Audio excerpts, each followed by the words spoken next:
Well, good afternoon and welcome to Match of the Day live from Anfield for the Today League Division 1 game between Liverpool and Chelsea.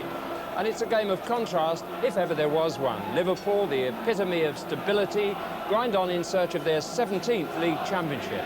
Whereas Chelsea, whose history is embroidered with comedy and errors, are not without success. The league championship in 1954-5 under Ted Drake, FA Cup winners in 1970 under Dave Sexton, and the following year European Cup winners by beating Real Madrid in the final.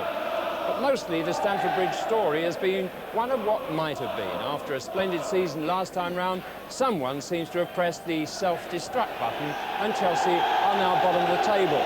Some so-called supporters of the club seem determined to crucify yet another manager, be it an extremely decent one, John Hollins. Well, that's the emotional scene that John and his team are under as they face Kenny Dalglish's Liverpool machine.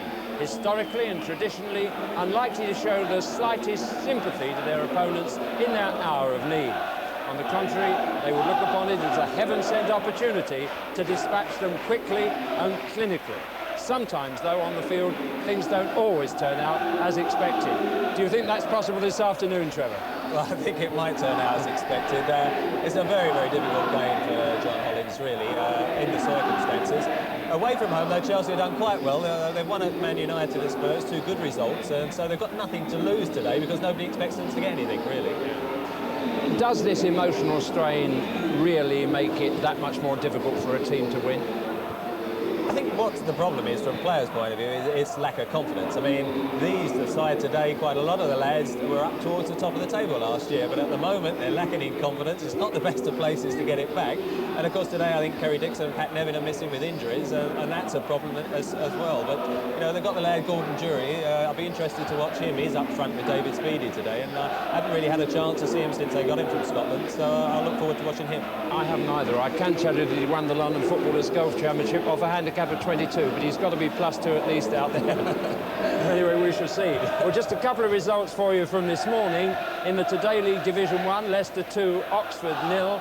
Division 3, Swindon 1, Bristol City 2.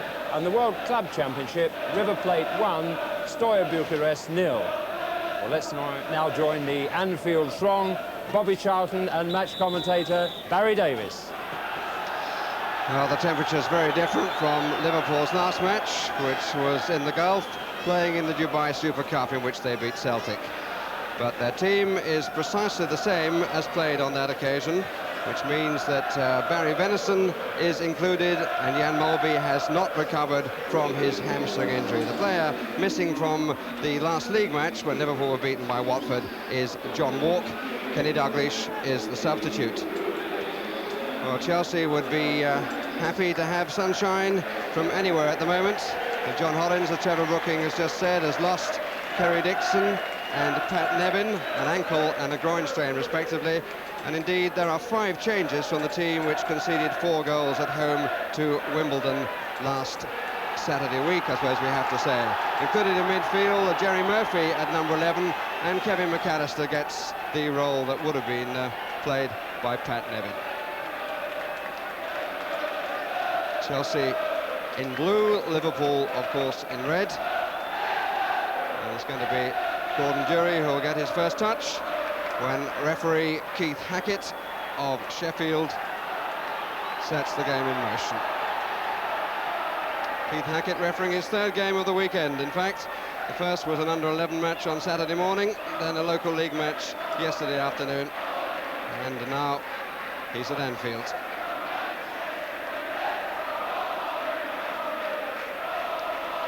Clearly has no intention of going early. Spackman and that Ruby. They'll be hoping to play better passes than that one. Dublin. As you may well have read, Russell are into the act, as you may well have read. It's 51 years since Chelsea was successful on this ground back in 1935. Also in December. That's in league competition. They have won here in the Cup since, rather more recently in 1966, when John Hollins, the manager, was one of the players. David Speedie, Barry Venison, wearing 10 but playing at right back. came here in the close season from Sunderland. Actually, it was a little bit of a do-it-yourself transfer. He wrote around to all the First Division clubs, reminding them that he was available. Nickel. And the first touch for Eddie Niedzweski.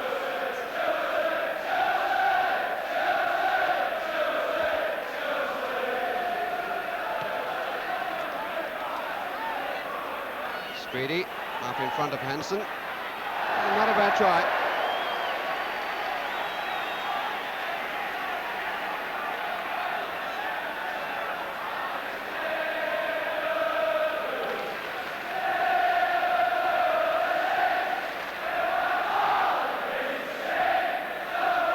Plenty of support for Chelsea, as you would have seen from the blue woolly hats.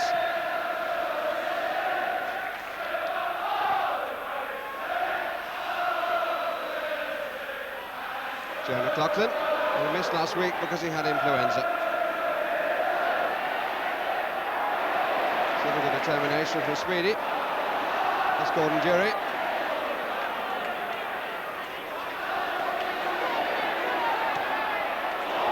Just a bit too long, but a nice idea from Jim Beglin. Saw the gap quickly, but the pass a bit too long for Steve McMahon.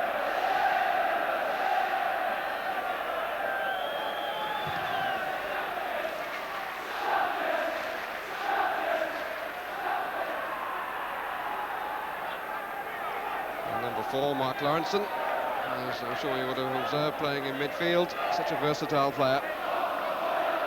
Gillespie and Hansen, the partnership at the back. And the free kick was for the foul by Venison.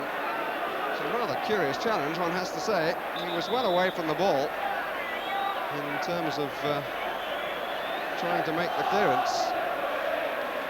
And the injured player is Jerry Murphy.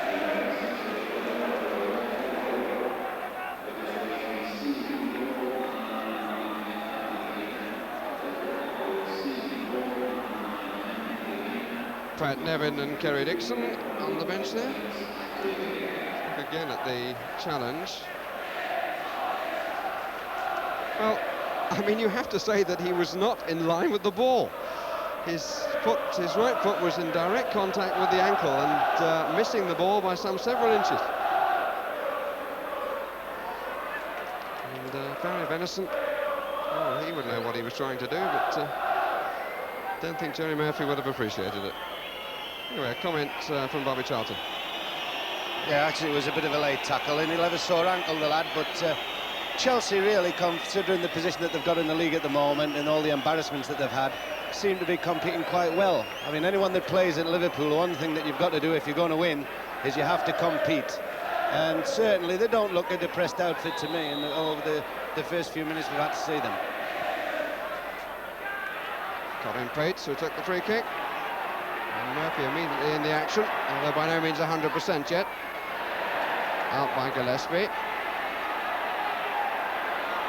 Ronnie Whelan, nice change.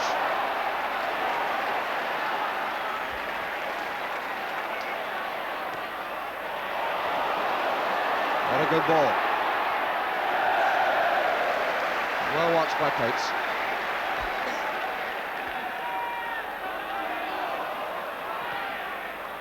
Speedy.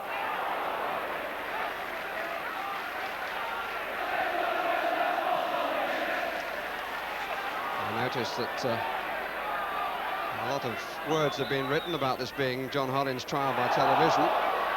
But if managers were judged on getting successes away from home at Anfield, there would be quite an enormous turnaround of them, I would think. Here's McAllister.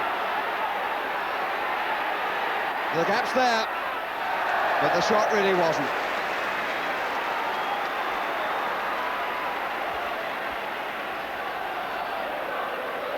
Whelan.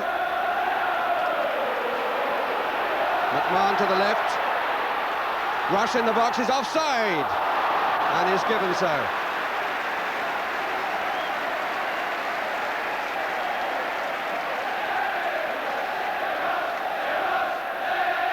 All three officials today come from Yorkshire. The linesman are Markham Sykes, who comes from Brentford. He's the linesman on the far side who just gave that verdict. Oh, I knew we were talking about him. And the other linesman is Bob Turner, comes from Skipton.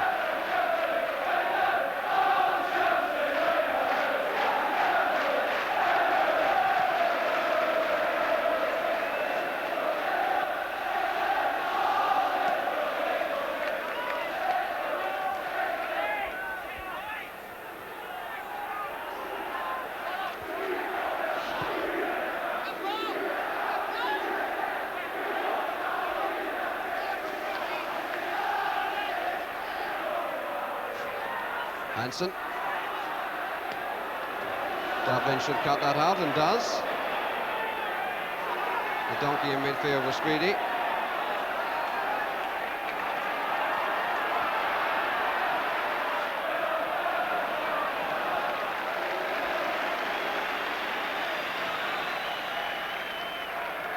Chelsea playing with three up, which is good to see.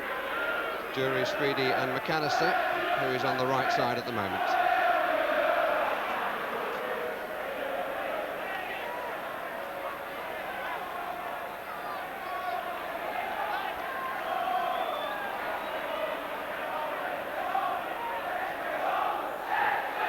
Walsh playing with his left wrist still strapped. He broke it on returning after his other injury. Whelan. Pates.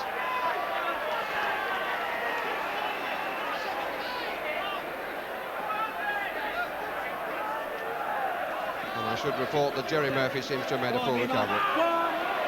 Walsh. Lawrenson. Challenge by Whelan and Spackman.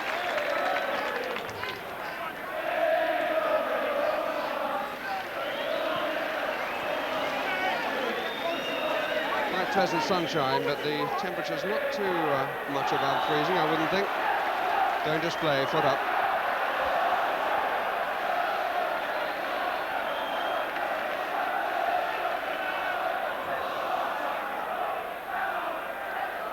Gillespie is starting to go forward on the right side, where Nicol already is. Rush and Walsh, the two in the middle. The other two on the far side. Whelan takes. Lawrenson's found some space. Well played out by Murphy, nicely done by Chelsea. Dury, if it's played early, is unmarked in the middle. Speedy couldn't do it.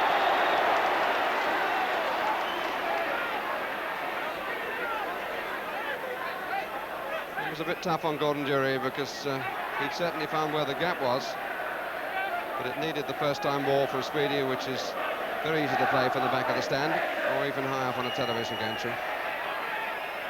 Murphy. McAllister. Same amount of push and shove between Hansen and John Bumstead.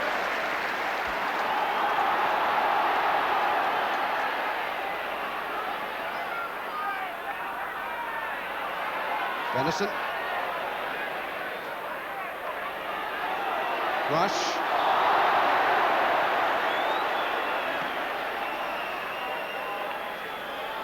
Gets slightly gingerly to his feet, Ian Rush. Trying to get out of a rather barren spell, actually. He hasn't scored for 5 games, or 6 if you include the match in Dubai. Benison, first time shot. Cut out by Pates. And a bit of an argument going on, it would seem, between Pates and Dublin as to how Benison had so much room on that right side from Liverpool's viewpoint. The Chelsea left, which should have been Dublin's, presumably.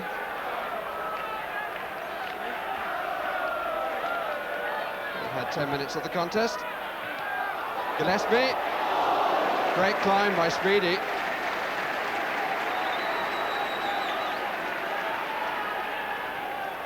Whether Nijveski would have got across, I'm not sure, but Speedy certainly cleared it well.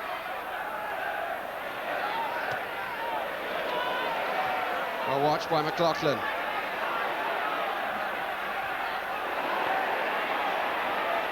Speedy. Oh no. Walsh. Good challenge by Bumstead. But the Liverpool pressure increasing.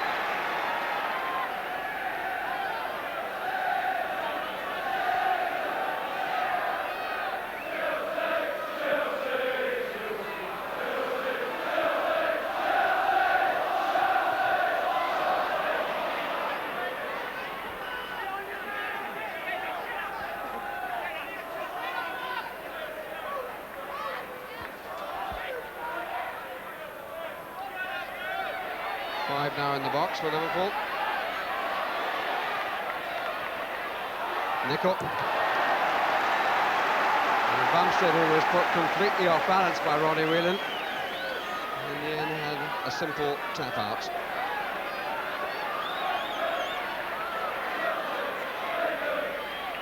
Lawrenson on the near post. Rugby got it away. Spackman, Murphy.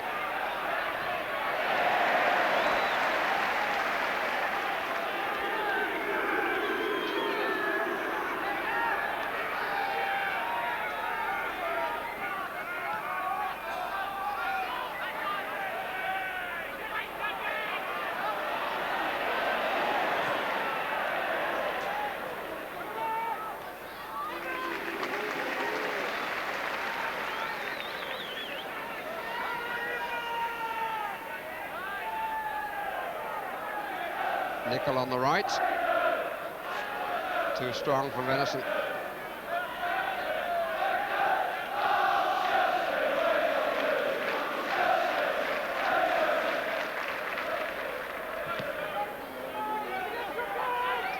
Jerry and Hansen. Spackman, there was a bit of a push by Lawrenson, which I think he got away with. Murphy. McAllister, nice little turn. Spackman.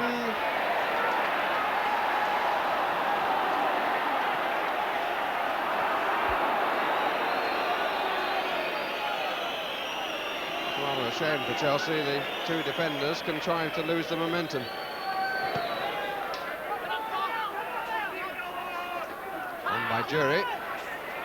Won the last two in the air. McAllister is having quite a lively start. Speedy. Oh, that's a poor clearance by Nicol. Murphy. And they're all looking at Steve Nicol for a very unlike Liverpool piece of defending. I can only assume that nobody shouted to him, but he just put a header to the edge of the 18-yard area and no more. And there Jerry Murphy was waiting, but couldn't keep the ball down.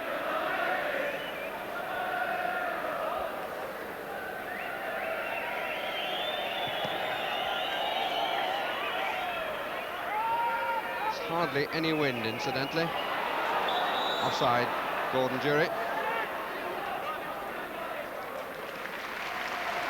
Playing only his 6th game for Chelsea. Scored in the last one against Newcastle, but his team lost.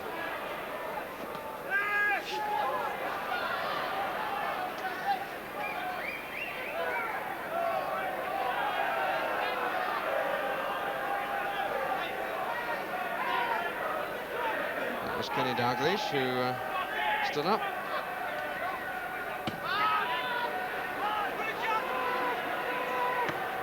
Seemed to hang a little bit, but there's no obvious reason why it should do so.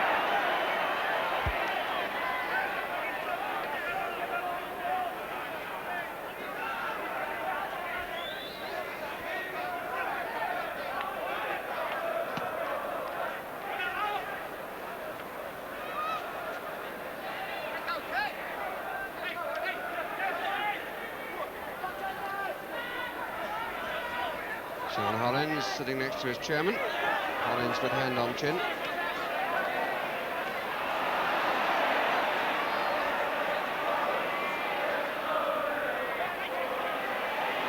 Lawrenson. And play confined some 15-20 yards either side of the halfway line. Now it opened it up again. Rush.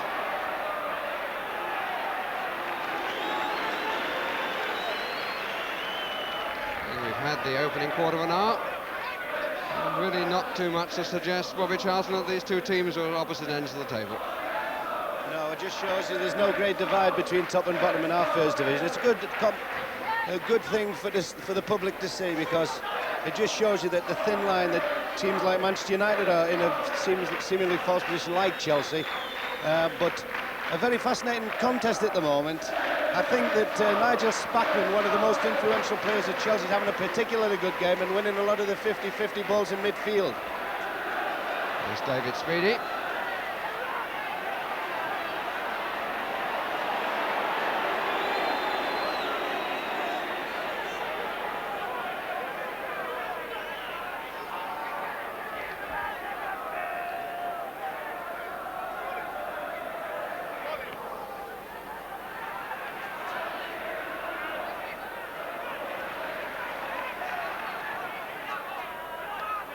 Rush. And the challenge was late. And the referee had quick words. And Rush not making a fuss about it.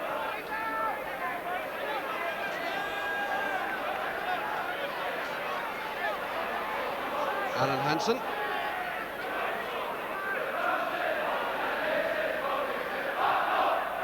It's out.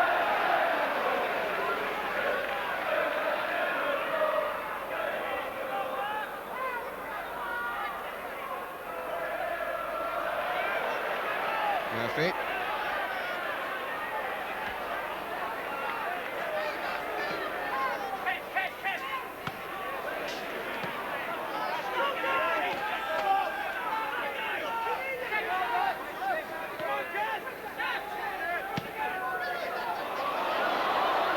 Just too long again. The second time there's been a space in that inside left position.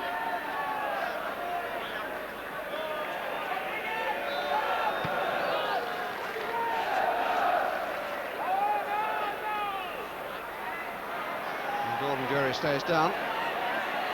Seemed to get a knock around the temple.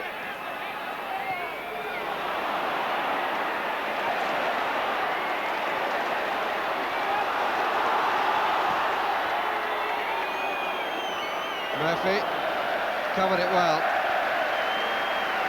And I must say, young Dublin was looking for him to do precisely that. It's Vesty trying to put the ball out of play, I think. Remembering the injury to their centre-forward when these two sides met in the FA Cup last season, for which Kerry Dixon hasn't really fully recovered his form yet. The Chelsea supporters are rather keen that Mr. Hackett should call for some attention to Gordon Durie, which in the end he has to do. This is how it happened. Yes, it was head against head, right on the temple. Benison was the Liverpool player, but unlike the earlier challenge that he made on Murphy, that was quite inadvertent.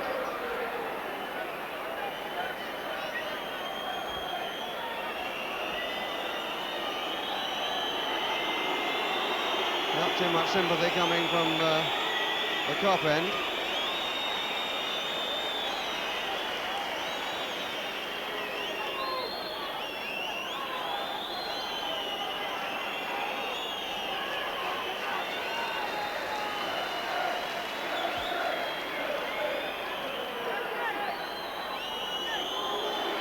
That's just one of those industrial injuries that forwards get, I'm afraid, and the new lad that's come down from Scotland, a very painful experience for him.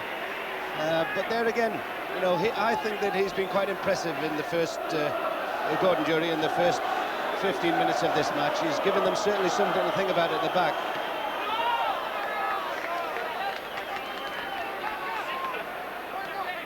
Beglin. Pates.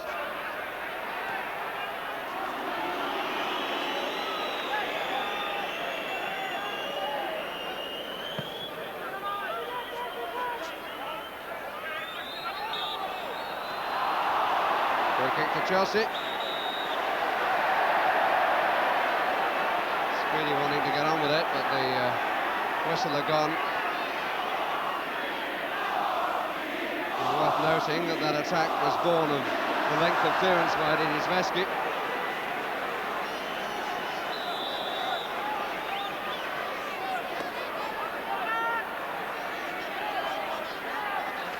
Spackman, Murphy and Jury on the ball. Rugby makes the run right to left.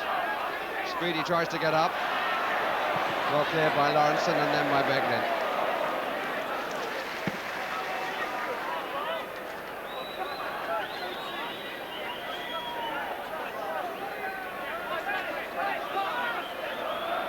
No space for Pates and for Dublin if he needs him. And the ball forced him to go back there rather than onto it.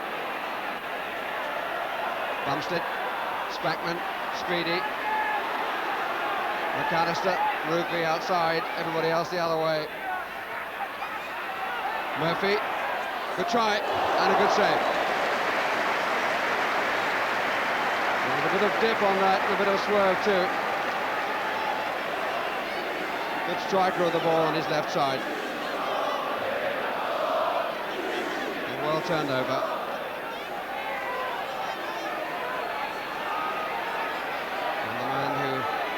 Produced the corner, takes it. Or at least forced the goalkeeper to produce the corner, takes it. Robillard. Oh, there's a bit of a punch down. Jury.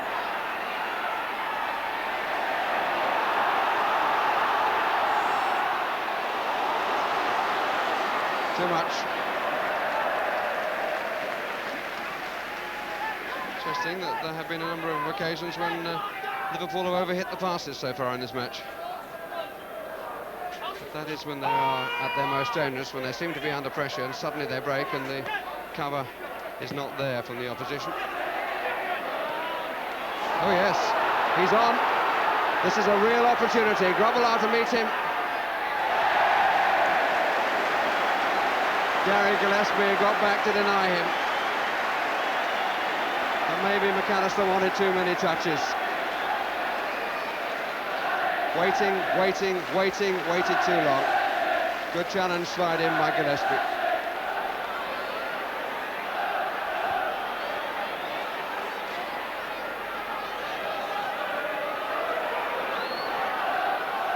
McAllister.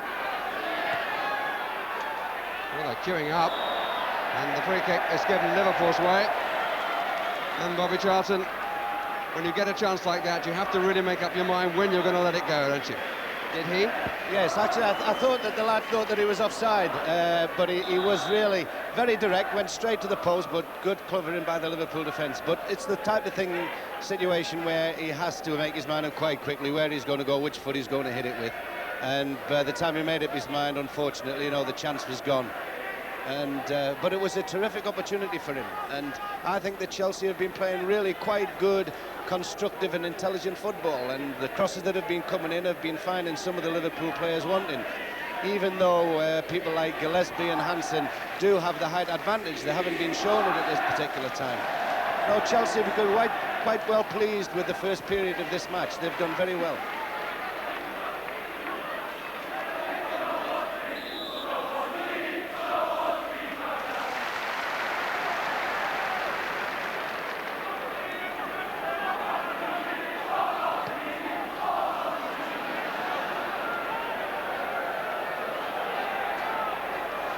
Murphy. No problems this time for Grobbelaar. But our statistician has worked out that Chelsea, in coming up to 25 minutes gone, have had 6 opportunities on his goal, whereas Liverpool have not really created one on Eddie Niedzwiecki's.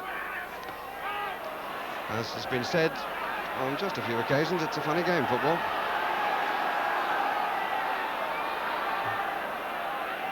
This had been played on a Saturday, you'd have said it was an absolute home banker, but not proving to be so at the moment. McMahon, Nicol coming across. Lawrenson, Gillespie to his right. Rush. Still on it a bit. Whelan. And the chances now stand at 6-1.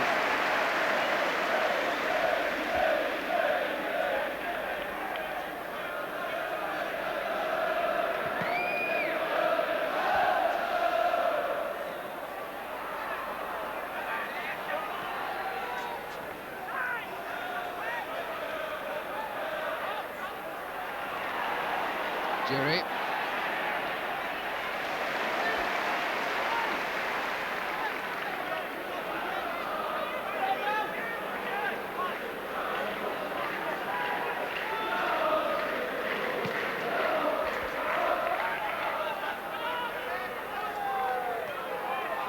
Aronson.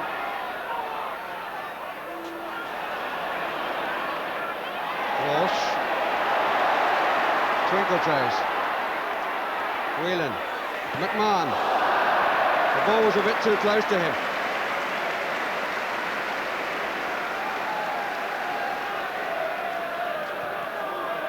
That's a nice footwork from Paul Walsh. He was getting a lot of plaudits from managers watching out in Dubai, among them people like Dave Mackay and Joe Kinnear.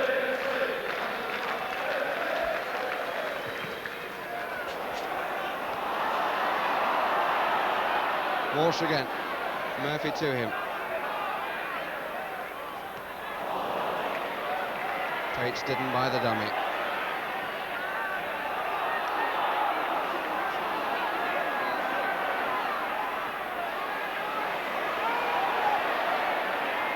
Handball. Right in front of Keith Hackett's.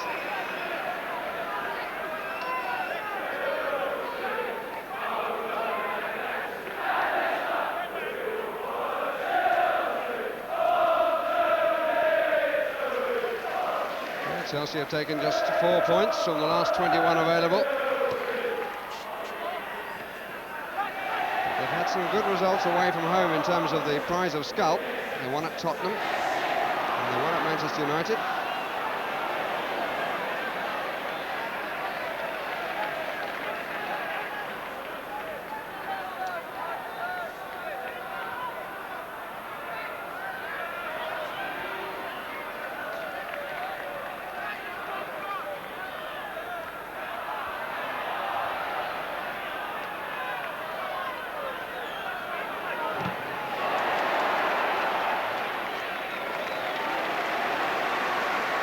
Indication of Rush's industry.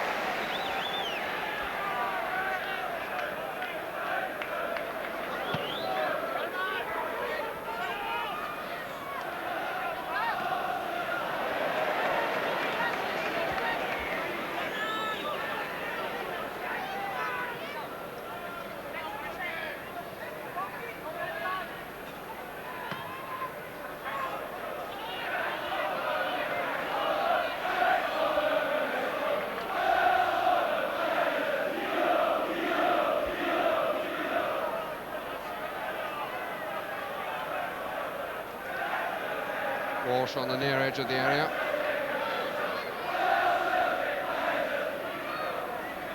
Rush just left of the penalty spot. Nicol in possession, but he's not too sure about it. Goal kick.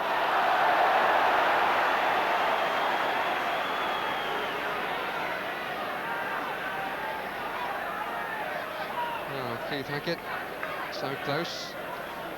He was really eavesdropping.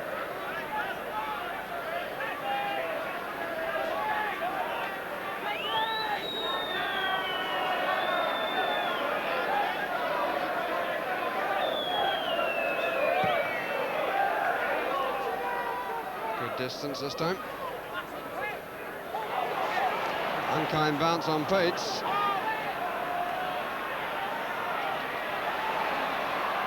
Dudlin gets a foot in, but he's not finding life too easy. Here's Nicol on this side. Didn't make it, never looked like doing so. Free kick against McLaughlin. Foul challenge on Rush. And this free kick coming right on the half-hour point. 0-0 the score.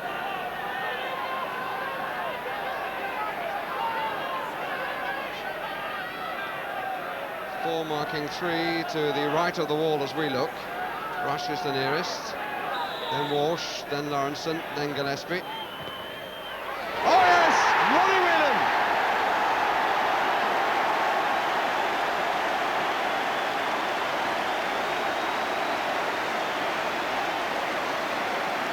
What a well-taken free kick. Nijveski was way over the other side and came back to get to the ball which had gone over the wall. He was in the right place, I'm not just suggesting that he wasn't, but he had so much ground to cover, and Liverpool had the lead.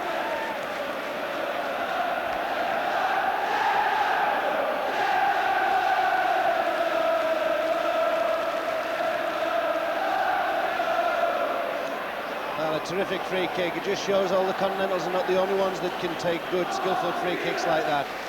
And a beautiful free kick by Ronnie Whelan gives Liverpool the lead. Now a trial of strength for Chelsea, see what they're made of. Rugby up in the area. That's his third goal of the season, Ronnie Whelan. But that sort of strike, one remembers one which wasn't from a free kick, but which came back to him, which won the Milk Cup.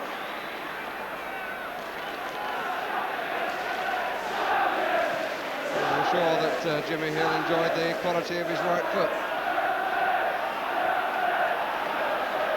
Offside against Whelan.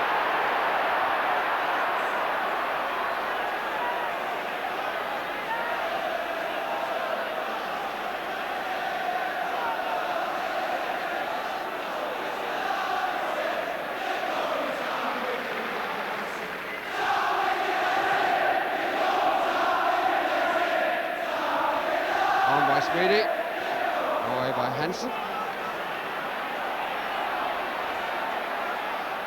Lawrenson.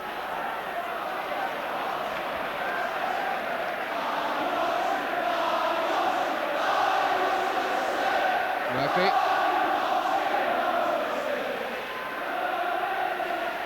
Speedy.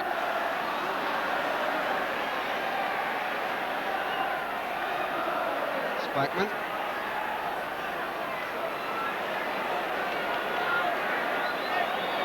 Scotland. The tackle. These are testing moments for Chelsea. Suddenly, after doing so much, it could all run away from them. Nickel, rush. Ujveski changed his mind, and rightly. Best thing that Keith Dublin has done in the match, that challenge. Spackman.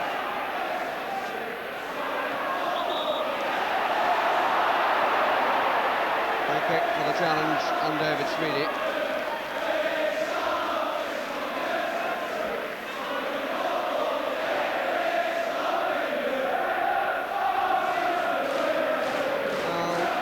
Chelsea supporters still doing their bit, and so they should.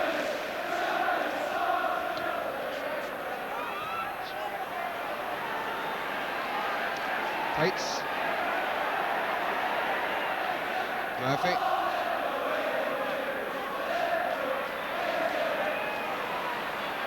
Gillespie. Murphy hounding and pushing.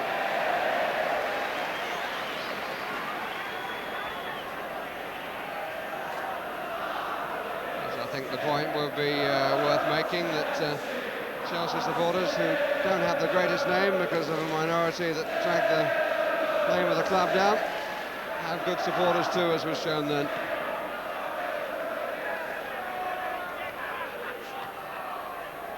Speedy. McMahon. Nickel. Good play.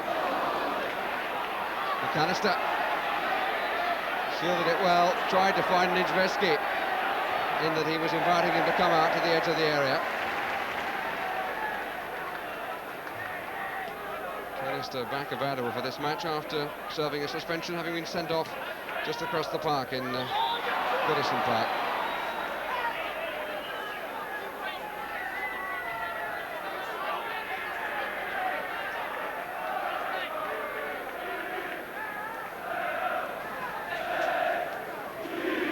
Speedy, lovely way to pass from him to Jury.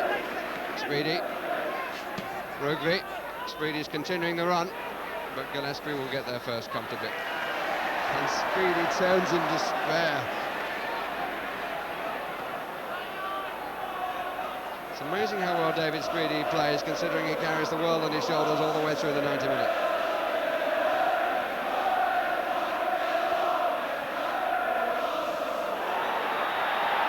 The whistle was gone, which is a little unfortunate, and Ian Rush complaining, but there was a definite delay, and it's the sort of thing from which the referee can never win.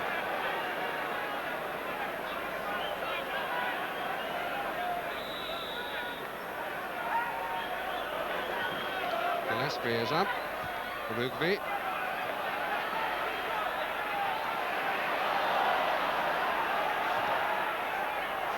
Speedy and Hansen. Speedy hoping that Hansen would miss it. It was the one chance that Speedy had, probably. Spackman. McAllister. Rugby. Great climb, but a foul.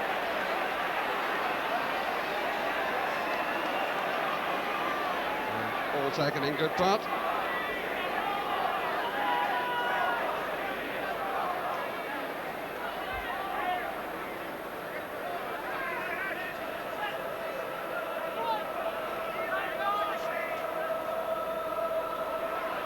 Challenged by Bumstead.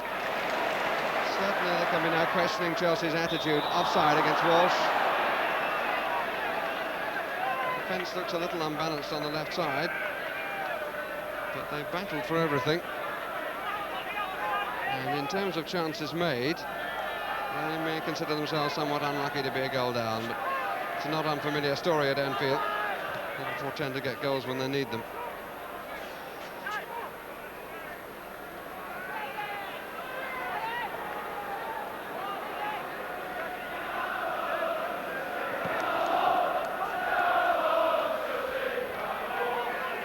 Nickel.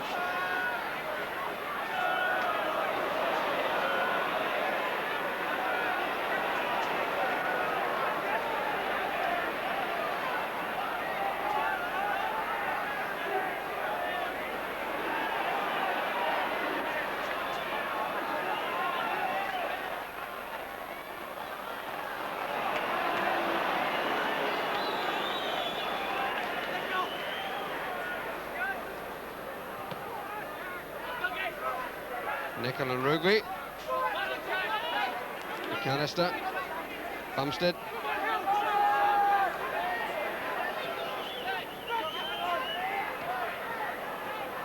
Venison.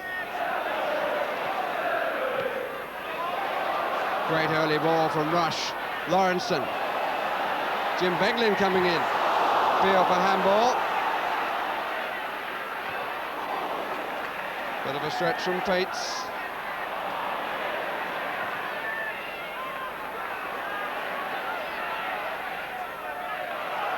Whelan.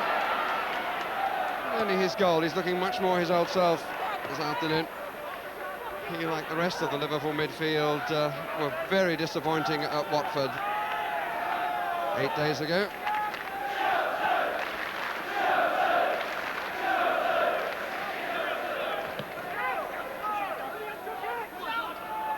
Speedy.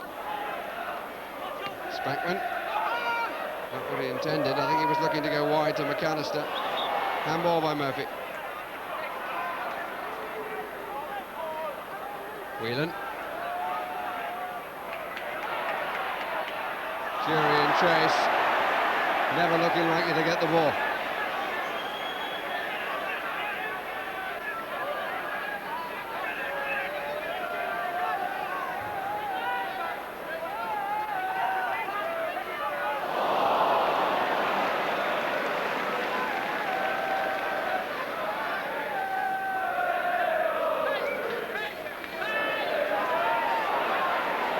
Rugby, contrast in the stride of Rugby and Nickel then.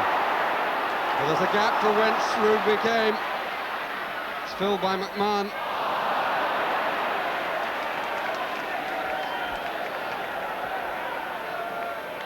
We're now seeing the type of Liverpool performance that everyone expects. Very aggressive, positive running from midfield, good running off the ball from the forward players, and it's creating lots of problems at the back for Chelsea. Chelsea apparently still keeping together quite well, but there was a hint before that they may just break up a little bit. They were pressurised on all fronts, but at the moment there's still that goal behind, which psychologically, if they're going in half-time, is going to have an effect on them, I feel. But Liverpool now getting more and more into the stride, and every one of the players contributing a big amount of effort into this match.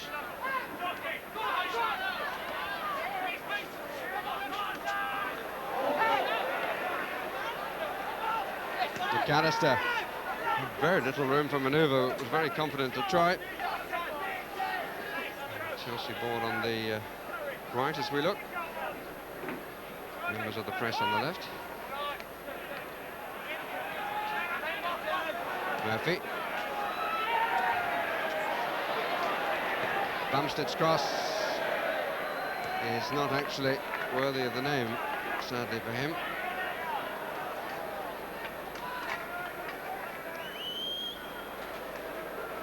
Only team to win on this ground this season. Other, of course, than Liverpool, but the only away team came from London. Tottenham won here, which is something they haven't done very often over the years, like Chelsea.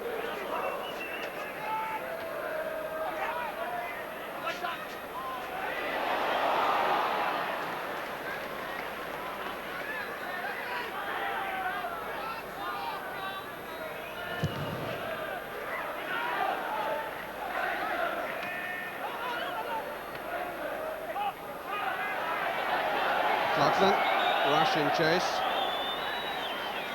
and the whistle has gone because there was an offside decision.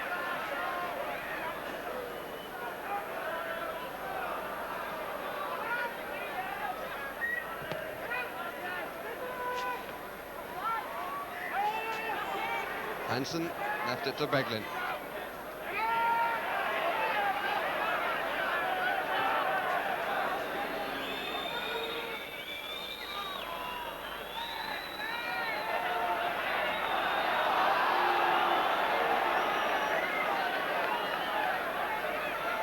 Chelsea now pushing well forward. Beglin.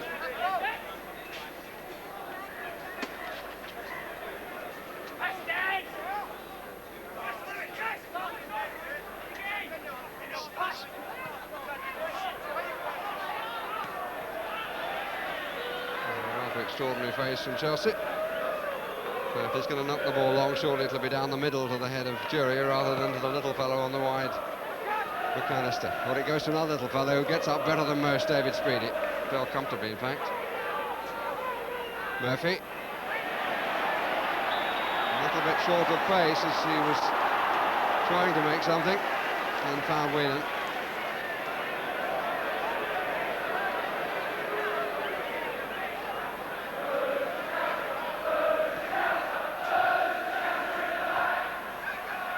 Rush. Rush again. Nickel.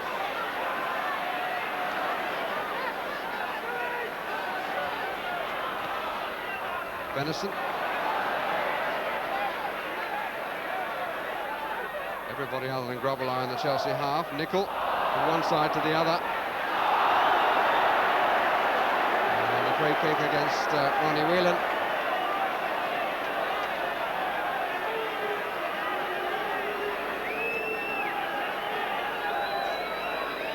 Spackman will have a little bruise to look at in the half-time interval. Just wasn't quite there as it broke away, and Whelan, committed to the challenge, caught the foot.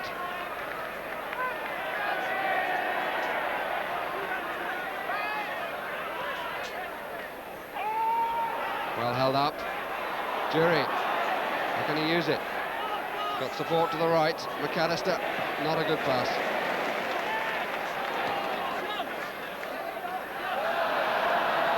Put it on the deck, said Speedy. Or something to that end, anyway.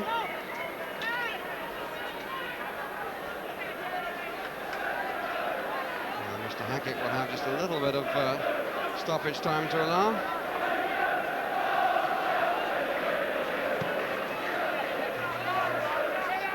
Seemed to indicate to the linesman, so Bobby Charlton tells me about a couple of minutes.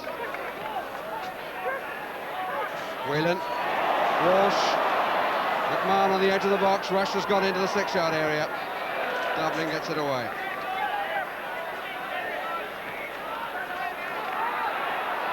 Murphy.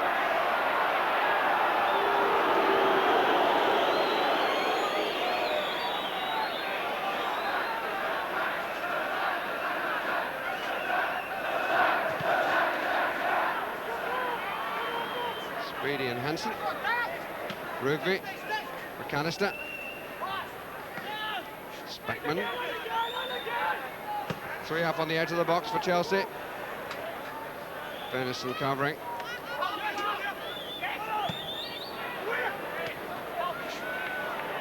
Walsh. Oh, beautifully done. Vesky's proving to Grobbelaar that he's quite capable of coming that sort of range too. Oh dear. Stacked by Speedy. Rush. And still. Free kick against Rush. Was a disapproval, but Mr. Hackett was obviously right. Rush took Spackman's right ankle away.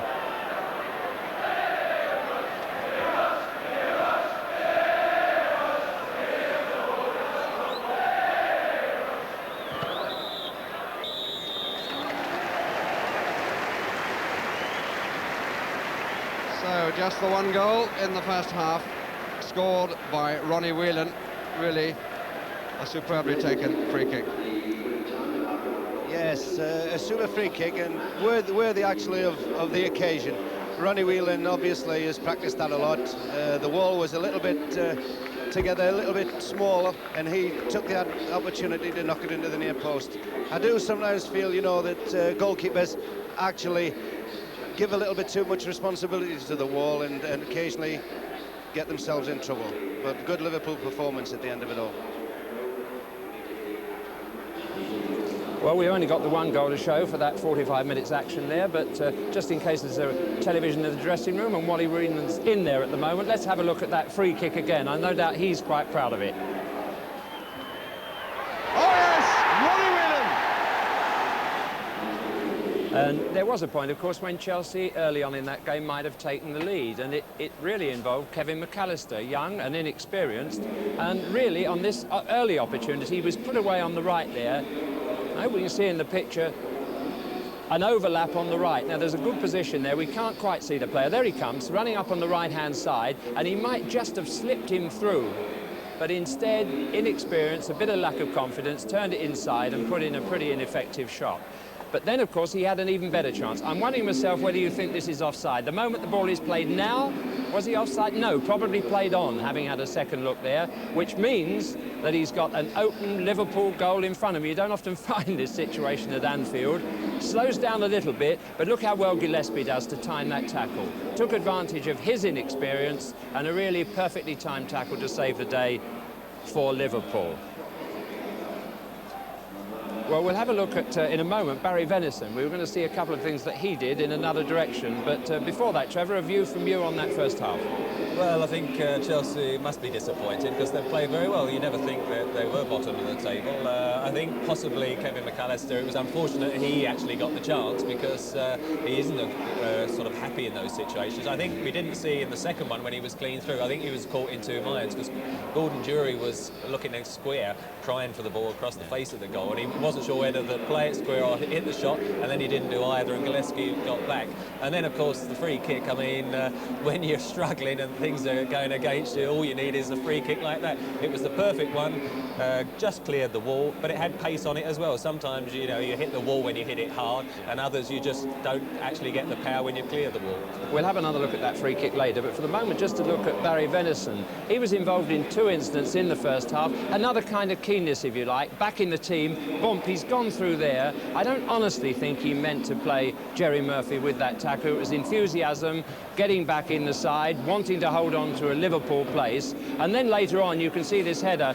Nobody here really wants to head into the back of a man's head. He went for the ball there and ended up heading Gordon Jury there, which was nasty. Over keenness, inexperience in one direction, and as we saw on Chelsea's side in the other. Right, now McLaughlin, it was a free kick, of course, that led to the goal, so it doesn't pay for anybody to give away too many free kicks. But Ian Rush, the danger man, I think, the one who puts fear into people and causes them to panic in this situation. Here it is, pulling the ball down, he goes straight forward, late tackle. All right, was that the right punishment? It turns out to be the right punishment because Ronnie Whelan steps up. Once upon a time, I did say his favourite foot was his left. Apologies.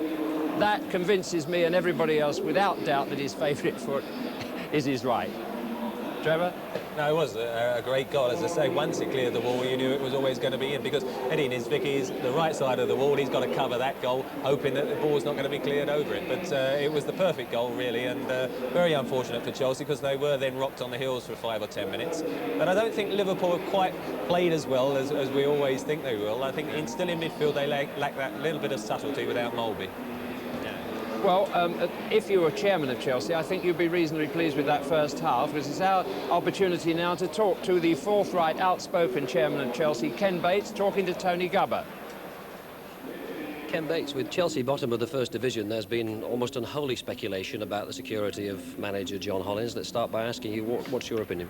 Hasn't changed, in spite of the disgraceful press campaign the last few weeks, culminating in that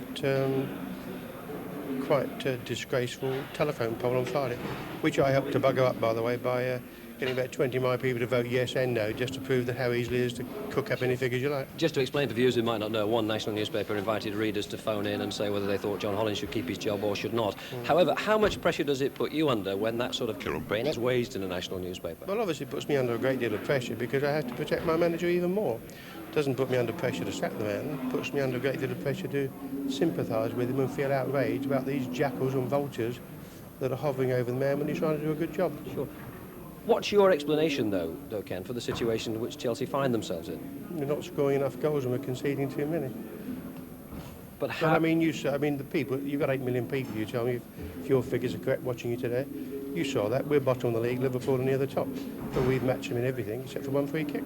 In fact, the one or two opportunities we could have put away before we went one goal down. But that's what happens when you're bottom of the league. But we are a good team, we have good players.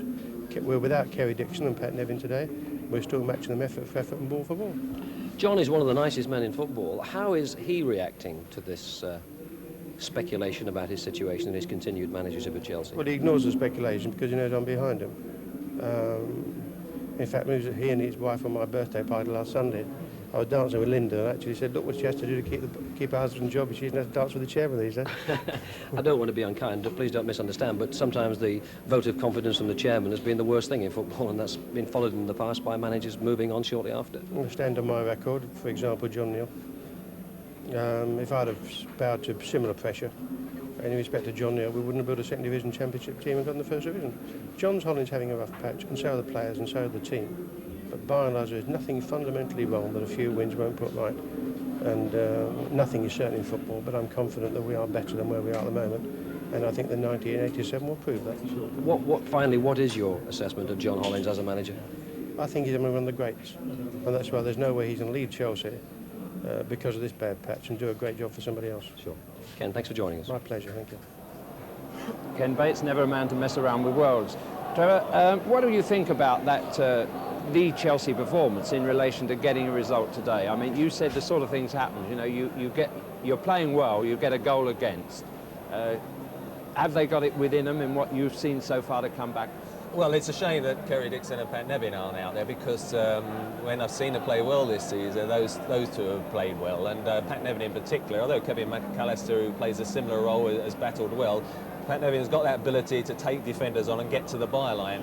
What's happened so far, Chelsea have gone up until 2/3, and then that final ball, I mean, really they've not got a really good cross in for Jury and a Speedy. And unless they get the good crosses in, I can't see them getting back into it. It's really got to be a set piece or something.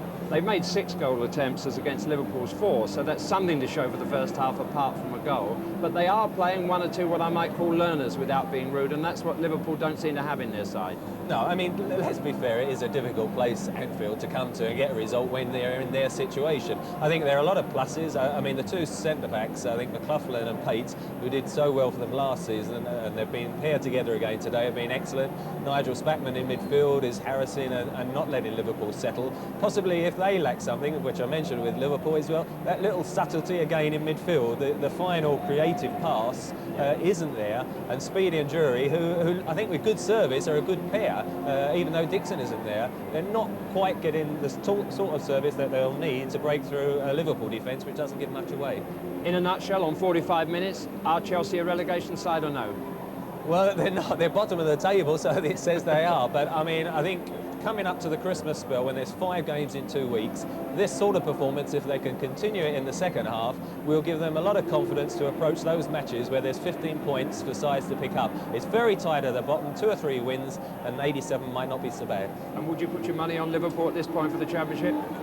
Oh, for the Championship, I don't know, actually. I'm making it work for your money this afternoon. I thought you were going to say the game. But I think for the Championship, I've got my down. I think today I would have preferred, with Jem Mulvey being out, that Kenny Dalglish picked himself, but he is always reluctant too. So I would say possibly not Liverpool, although you know, they're always going to be there or thereabouts. Well, there they come. They've got the chance to prove it to us in the second half and change our minds. Liverpool coming out of their dressing room, 1 goal under their belt, which is not good news for Chelsea, but you never know in football. So let's find out what's going to happen with Bobby Charlton and Barry Davis. Well, as we look at Chelsea coming out, let me tell you what's happening in 2 other matches around the country. Bristol Rovers 1, Newport County 1, and Port Vale 0, Chester City 0, both those matches in the Today League Division 3. One other statistic I'd like to mention, and that is that David Speedie stands 5'7". The significance of that is that it was the ball going over David Speedie's head in the war, which left John Hollins still smiling there, with Kenny Dalglish, left John Hollins' team on the wrong end of a 1-0 half-time score.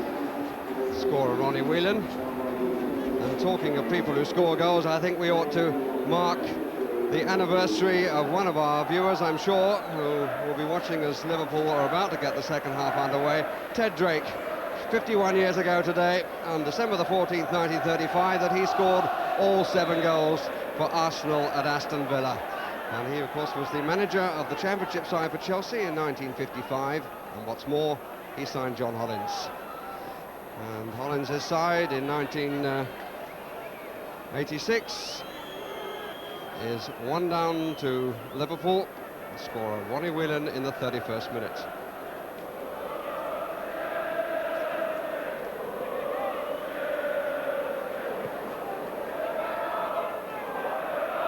Jerry.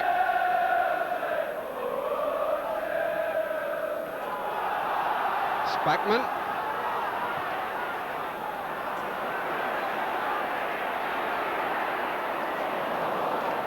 Pates.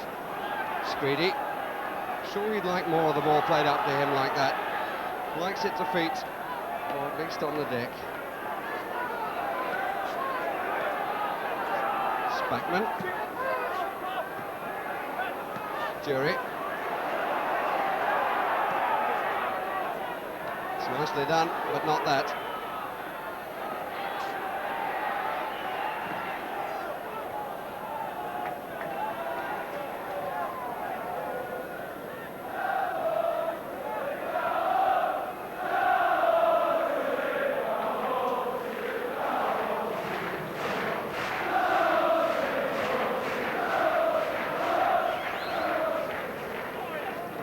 Certainly full of noise this afternoon. Murphy. That shout came from Mr. Hackett. Played by Hansen. Bumstead. Ronnie Whelan was the player who got in the way. Lawrenson.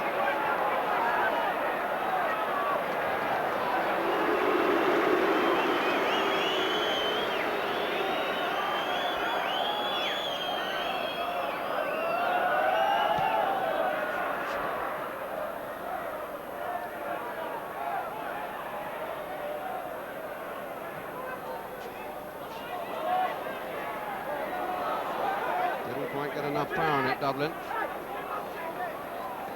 Walsh. Hansen. Walsh. McAllister.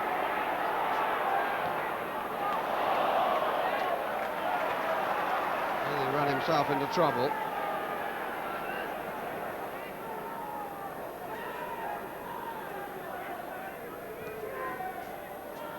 McLaughlin.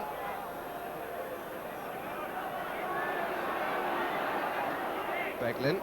McMahon. That's the sort of range he likes, and Spackman clearly was well aware of that. Whelan. All by Speedy behind the ball for Chelsea. Dublin covered his man well.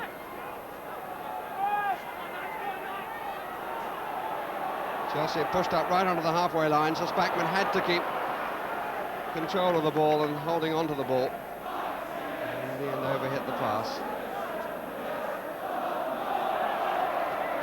Unnecessary free kick given away by Joe McLaughlin.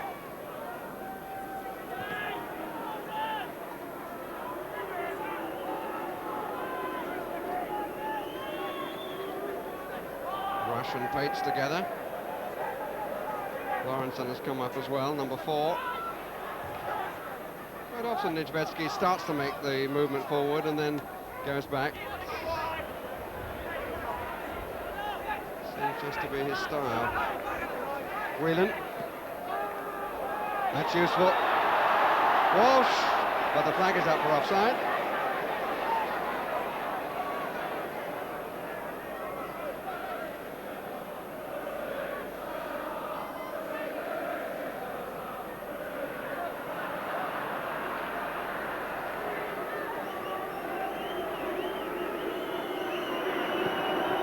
Speedy and Jury, the 3 forward for Chelsea.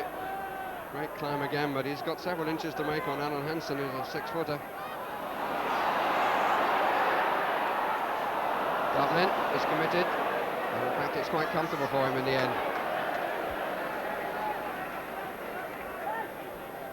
But Dublin came into the side when Chelsea were knocked out of the Littlewoods Cup by Cardiff, but has kept his place since.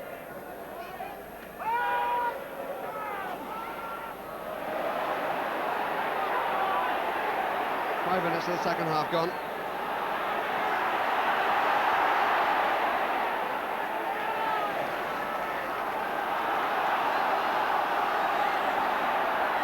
Liverpool attacking the Kop end, which is the way they like to play in the second half. It's Niedzwiecki in trouble, and the Baron spell ends. Nichols cross, and you know who scores. And you know what that means, and I'm not going to tell you any more than that because it's becoming the most boring statistic in football. But what a good cross. Niedzwiecki was in trouble at that moment, and up rose Rush, and that's 2-0 Liverpool, and his 22nd of the season. Just look where Niedzwiecki is now. He's never going to reach the cross, and Rush climbed so well.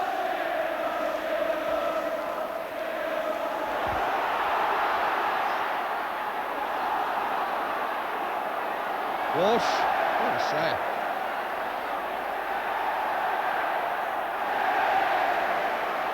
Beglin.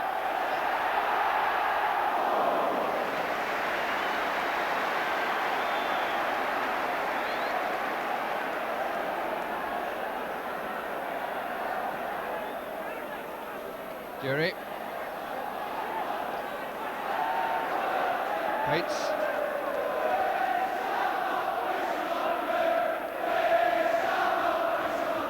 Well done.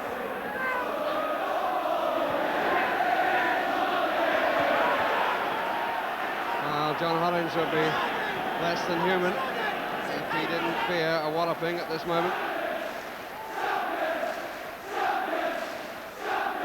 And the crowd, meantime, cry champions.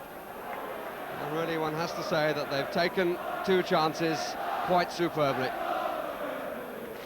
Yes, Ian Rush, what a finisher. No wonder that the Italians are after him, prepared to spend so much money, and he'd be a great miss certainly to our game here. But Chelsea, they might show a little bit of character now, they'll have to. It's a case of they maybe collapse altogether if they don't hold themselves together.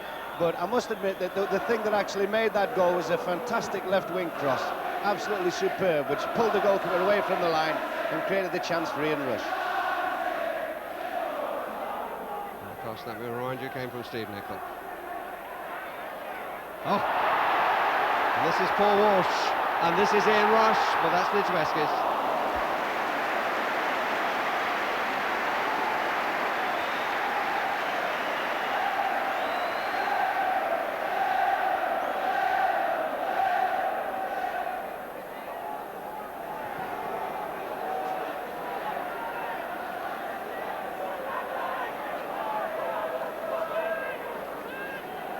Ian Rush last Saturday played his 300th first team match for Liverpool, his 200th in the league.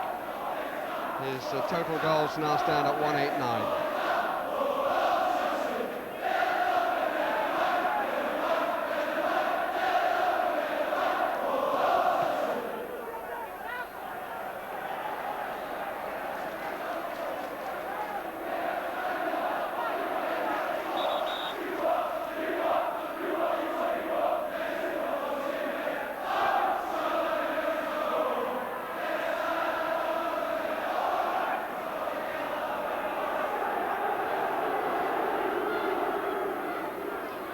Jury, not too many to beat.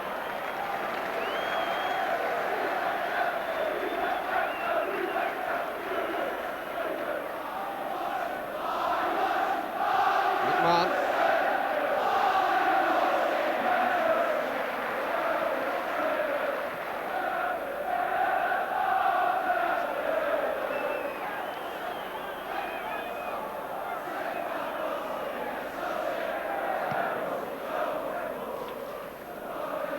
Bates.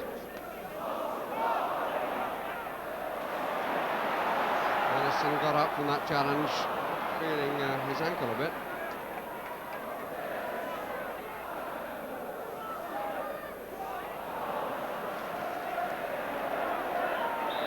Oh. Speedy was holding the ball between his ankles. McMahon went to challenge for it. Both things quite legitimate. But the short flues showed again. And he is, I regret to say, rather too quick to react with arms or fists in the air. A little frustration from David Speedy there. His team are in trouble, and every little battle that they have to fight on this field now, they feel is a losing one. A little frustration, that's all. Fortunately, he didn't hit him.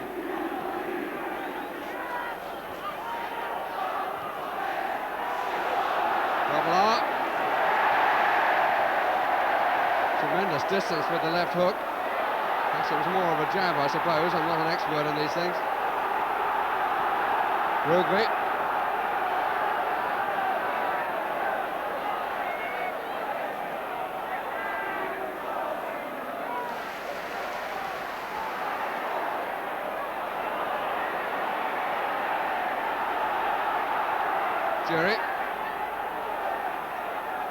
Dury again. The ball was up.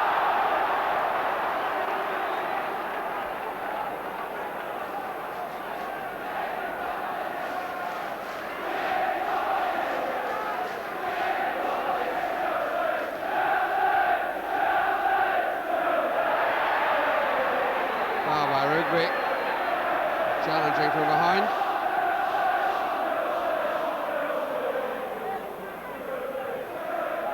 Offside against Rush.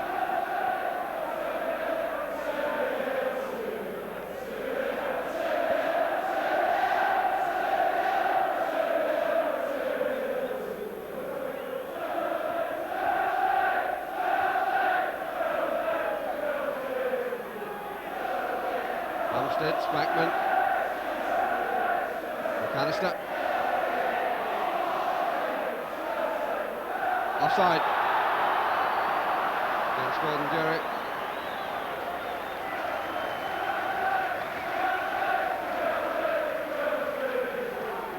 Came to Chelsea from Hibernian.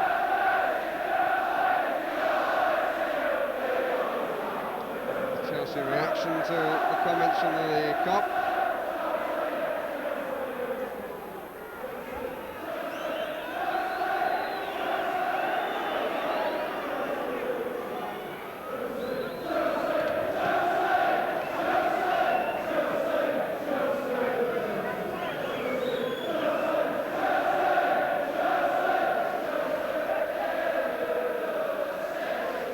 Murphy.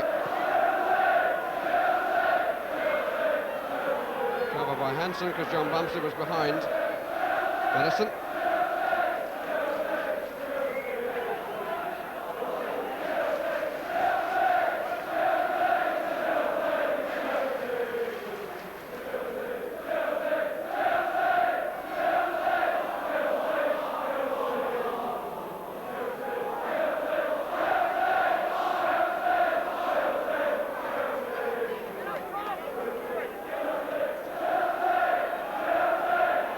Blackman. Certainly the Chelsea supporters are making themselves heard. And the team still battling away. Dury. Fine header away by Hansen.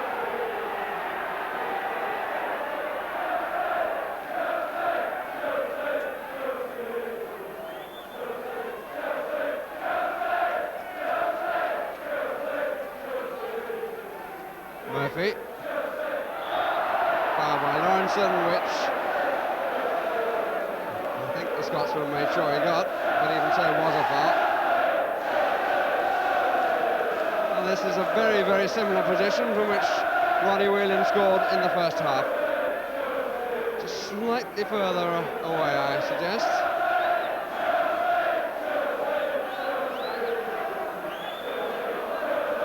Four-man wall. Well, the fact that Dury has taken a position on the left would allow Murphy to try and curl it around with his left. Goes for the header, which he doesn't find. McAllister struck it well, but straight at double up.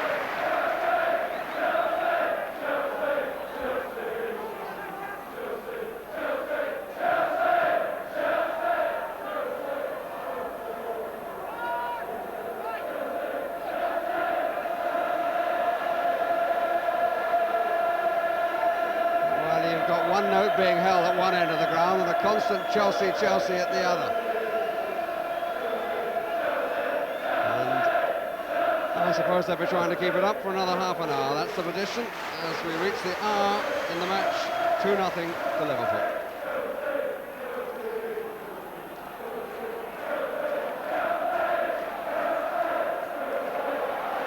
Good return, Jim Beglin. Lovely turn by Rush. McMahon never had any doubt in his mind that he was going to go for goal. Good save by Nijveski. There's a player to his right, but he was going to have a strike with Steve McMahon, and it was palmed away for the corner. Walsh, Whelan, Rush made it his. Lawrenson just flashed at it. Spackman, chance. Beglin got in the way. There was a 4-1 break then for a moment.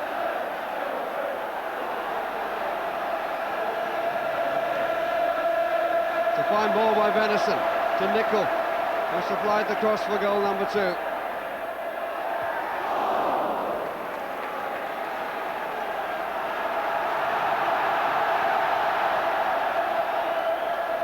Walsh.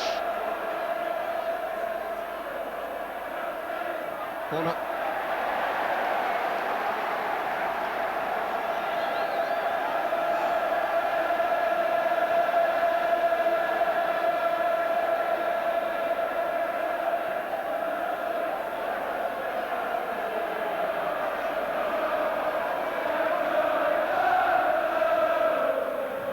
Gillespie off the line by Murphy.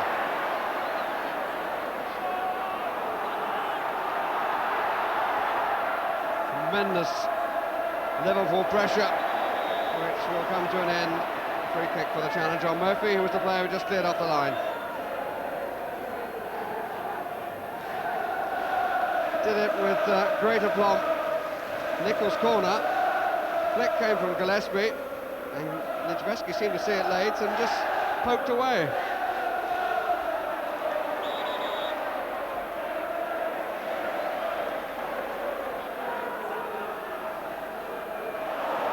McMahon, the crowd want him to have a go again, but by no means the quality of the previous one, Bobby. Yeah, poor old Chelsea on the rack at the moment, but Steve McMahon, when he had that shot, it was spot on, right in the corner, exactly as he wanted to hit it, where he hit it, and Eddie Nijveski actually made a fantastic save. I must say, this is one of the best saves you could ever wish to see. He was at full stretch, and really, I think the people behind Liverpool thought they'd got number 3 behind the goals there.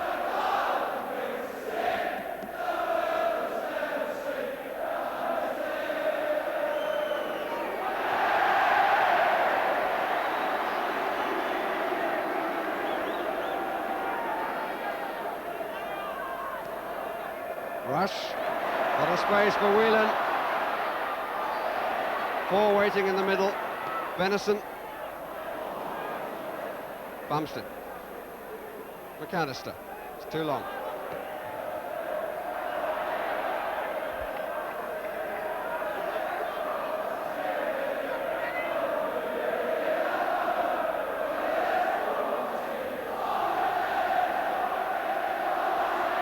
Walsh.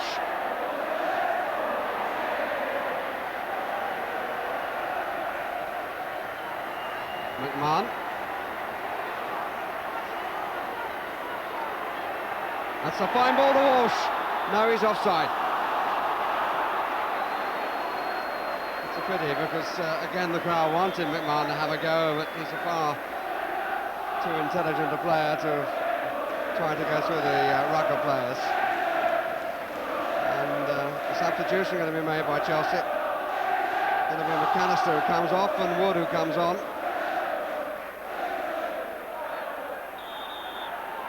Free kick to Liverpool.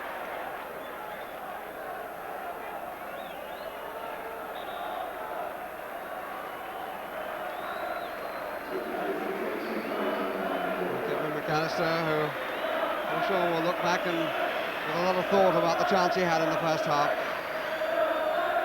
He's played his part in this one. And on comes Darren Wood, former captain of England schoolboys. He's becoming a regular substitute these days. Normally a defender. So he's gone to play wide on the right at the moment, but just to see how often he can get forward.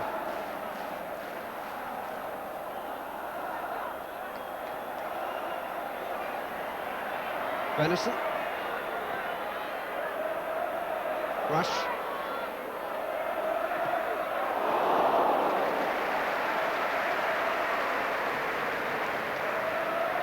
When Liverpool play like this, it's really something to see. Everyone wants the ball. They seem to have more players on the field than they should be allowed. But they all support one another. Good, close control. And very, very desperate it's making the situation for poor old Chelsea defenders. They're having to run around a lot now and very, very much stretched.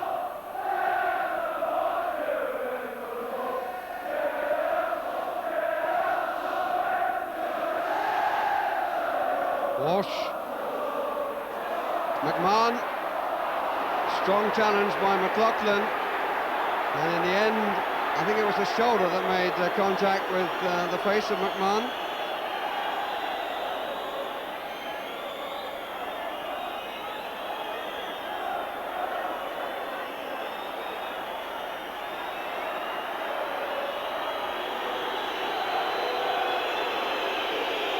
McLaughlin.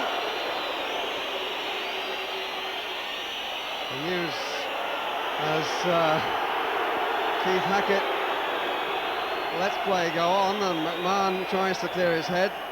Finally the whistle has been blown, and it gives me a chance to give you news of the happy return of football to Valley Parade in Bradford following the disastrous fire. 15,000 people turned up there today to see the home side beat Bobby Robson's England 11 by 2-1.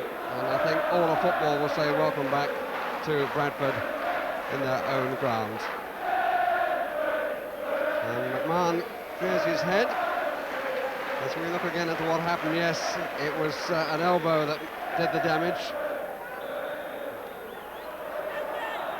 But he's okay now. And Bobby Charlton, with a smile on his face, says to me, it's a man's game. How right he is. I should have been a good enough man to play it at this level. Murphy's the injured party now.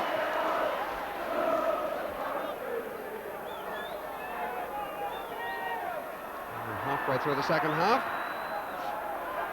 And Chelsea, by no means folding their tents and slinking away.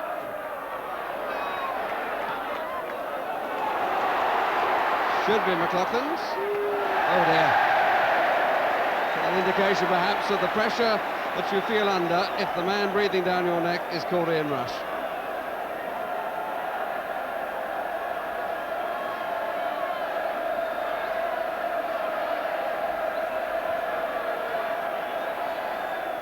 Venison. McLaughlin gets it away. Gillespie. Oh. Lawrenson. Whelan. Dublin should have got it away. Lawrenson. And he blocked it off in the end.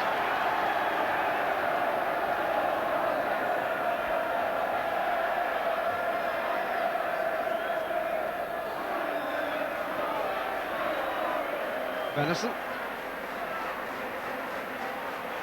McMahon.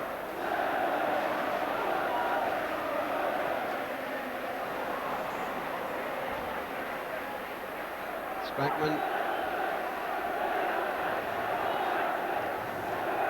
Speedy. Now with a bandage around the left ankle, left knee rather. Something the matter with the anatomy.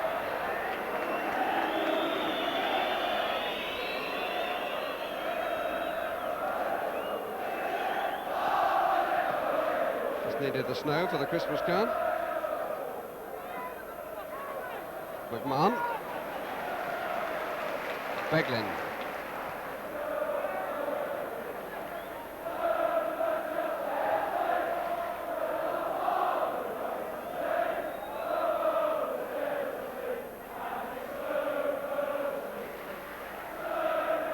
Walsh. Spackman. Chase for Speedy. Had to take it first time as it came down.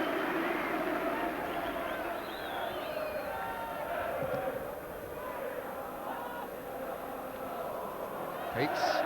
Rugby.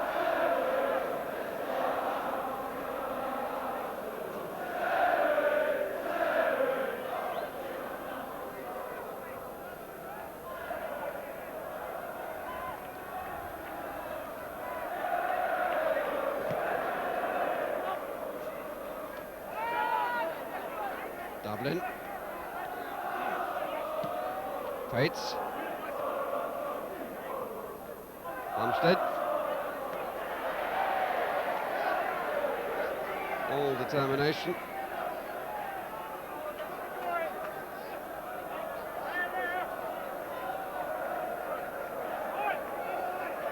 It's the man whose goal really dictated the start of the game, Ronnie Whelan. Rugby. Oh dear. Well, let's put it this way, he would never race in a derby. McMahon. Beglin.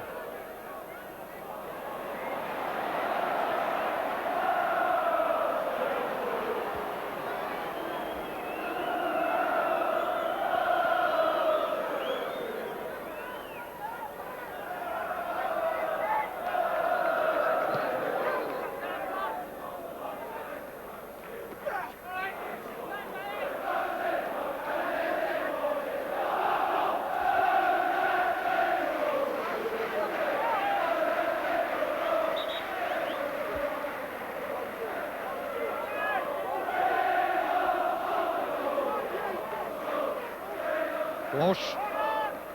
Had a good game, Paul Walsh. There was a feeling that at times he wanted to do too much on his own, but seems to be developing the moment of knowing when to get rid of the ball and having a lot of skill on it.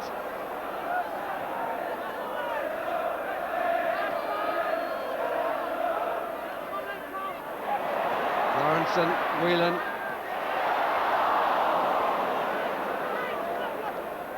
McMahon.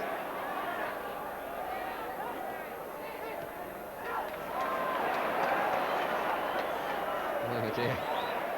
It's pretty hard to be a Chelsea player at the moment.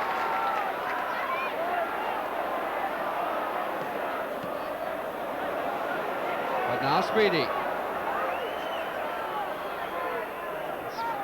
The player's on the right, but he's being forced all over the place. Dublin. Jury.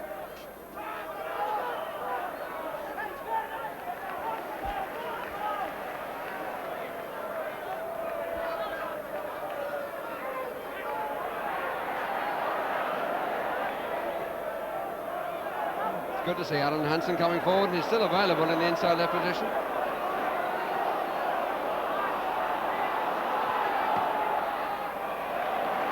Oh yes, Gillespie to Nicol.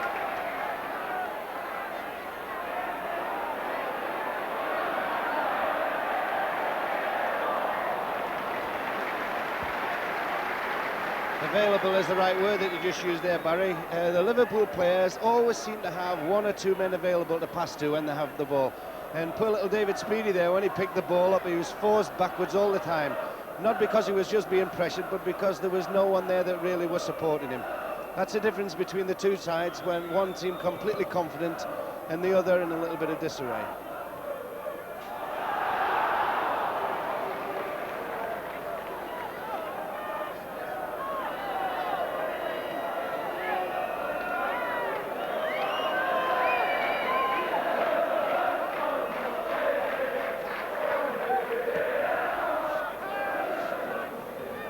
Bates. Murphy. Chelsea backline, the Liverpool backline were moving forward, and the Chelsea players had no chance of collecting the through ball.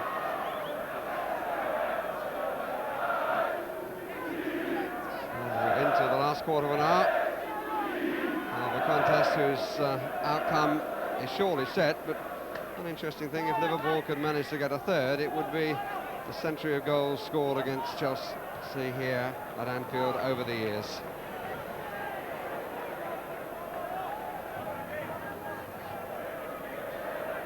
Played 44 matches since season 1907-1908.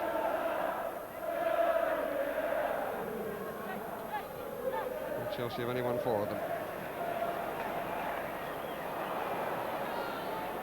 Spackman. Just too soon, but it was tight.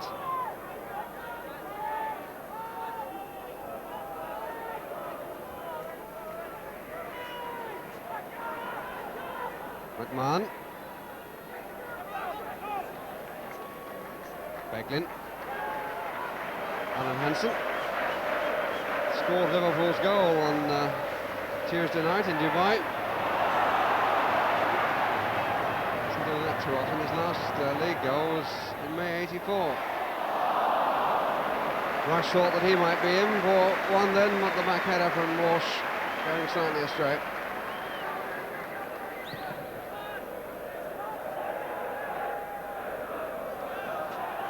There's the Liverpool skipper.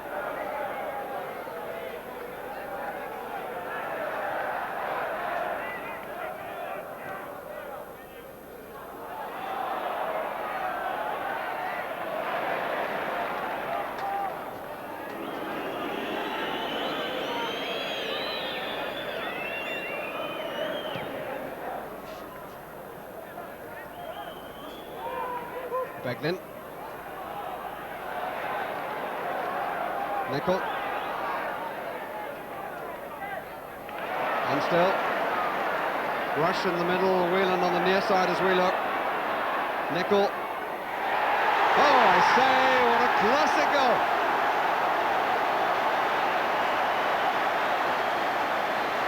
Well, Nijveski picks himself up from the back of the net. He had to make so much ground. As Nicol came across, there were 2 possibilities of a pass on for him. Nijveski was well forward and he chipped the ball over his head so sweetly to find the back rigging. What a fantastic goal. I was just actually thinking that Paul Walsh is having a really good game, but Steve Nicol, who has had a particularly good match on that side of the field, actually just scored the type of goal that you would dream about. I mean, everything went right for him. The players were all caught on the heels.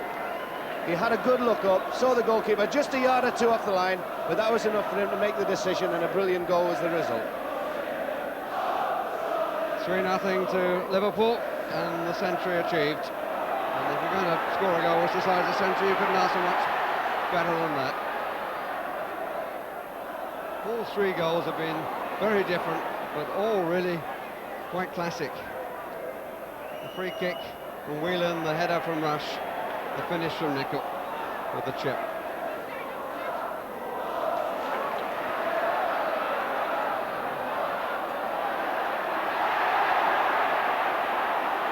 Murphy.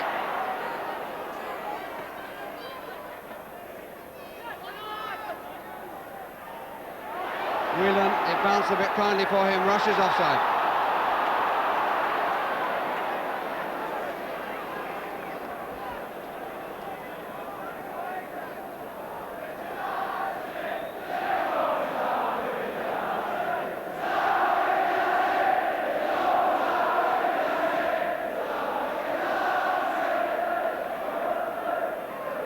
McMahon.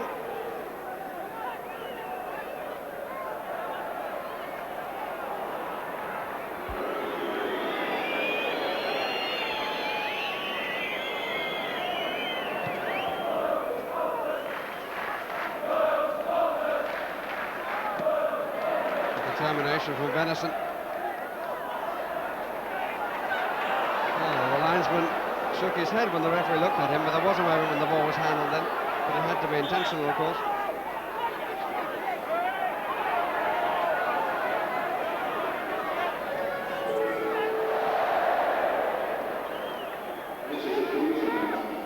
Whelan, McMahon, Beglin, Nicol on the left, everybody else the other way. Rush, oh, he's made the gap. Didn't really find the shot worthy of note. 10 minutes left. Gillespie.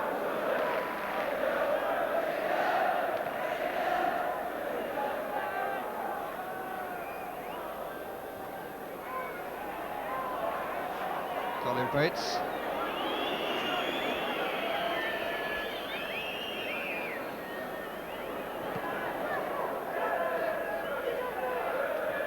Gillespie.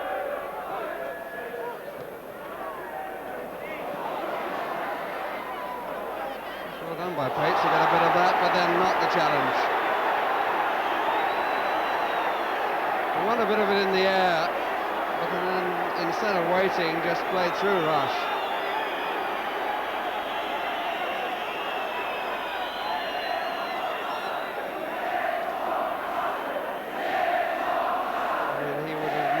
To have had an elasticated leg to get round there, but he was trying to go around the outside. Give him the benefit of the doubt.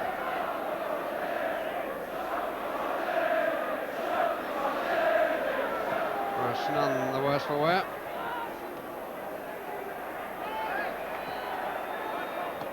Bates. Gillespie. Rush.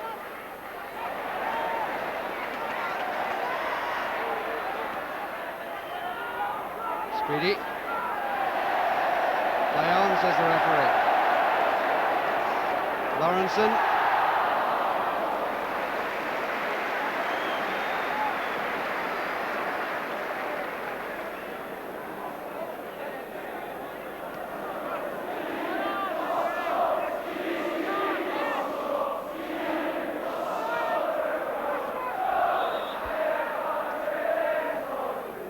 Offside decision against John Bumstead. And the roar is for Kenny. Kenny Dalglish coming on to replace Paul Walsh. And listen to the reception he's getting. And the player manager, whose goal at Stamford Bridge at the end of last season decided the championship, comes on to play a few minutes.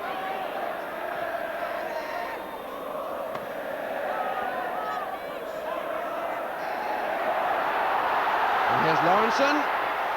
Rush. Somehow Joe McLaughlin denied him.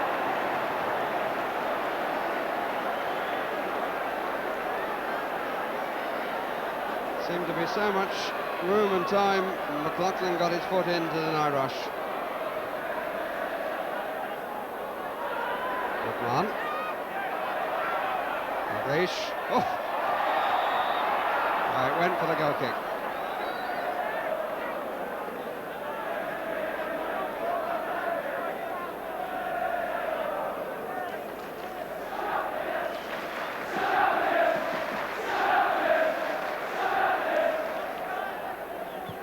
Kenny Dalglish has started in 10 matches this season. 6 have been won and 2 drawn and 2 lost. An occasional substitute appearance. But it's interesting to speculate whether the championship last season would have been won earlier had Dalglish, the manager, played Dalglish, the player, more often. The team was only beaten once all season when he started the match, and that was when he was injured at Newcastle.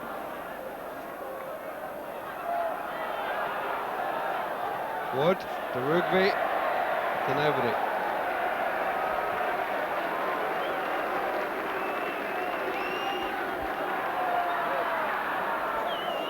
Well, completely superior Liverpool now.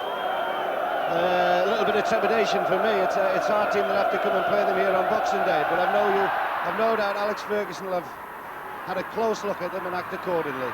But what a tremendous arena to have a really top-class football match. I'm sure the people that have watched today have enjoyed it, even though the match might have been slightly one-sided. Well, now I know why you've been writing all those notes. Lawrenson. Dalglish. Pates upside him.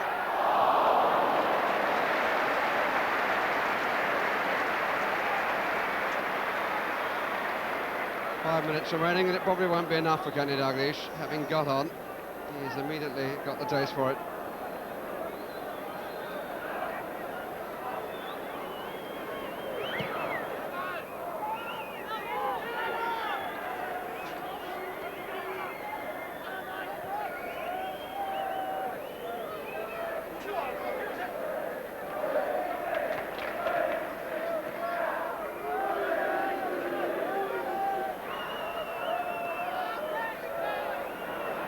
Hansen.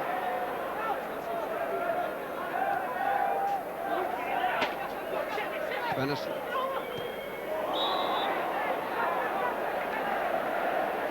Kick against Colin Pates.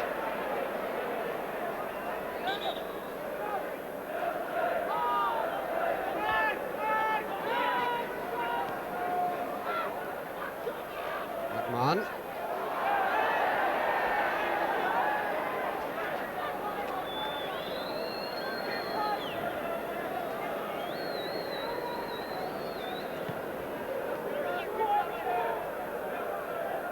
Climb again by Speedy, but Hansen didn't take his eye off the ball for a second. McLaughlin. Nickel. Free kick against Rugby. Scott against Scott. Here's Gillespie. So much power in it, but it doesn't go. Really tanked that, and it's spun away from Nidveski. Took it seemed an eternity to get up, but the ball did not cross. Just couldn't regain his balance, the goalkeeper, but he did just in time.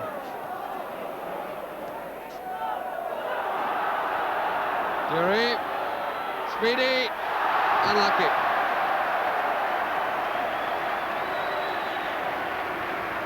Nice sportsmanship. Good early ball. It's a question of getting there first and sticking out the foot. And Speedy got there first, but couldn't change the angle of the movement of the ball.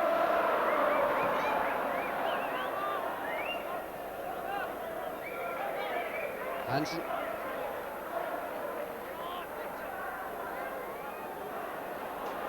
McMahon.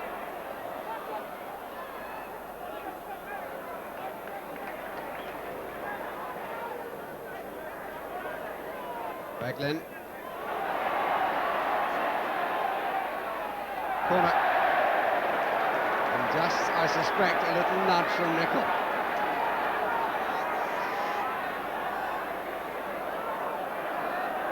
Lawrenson. Marsh is waiting in the middle. Here he goes.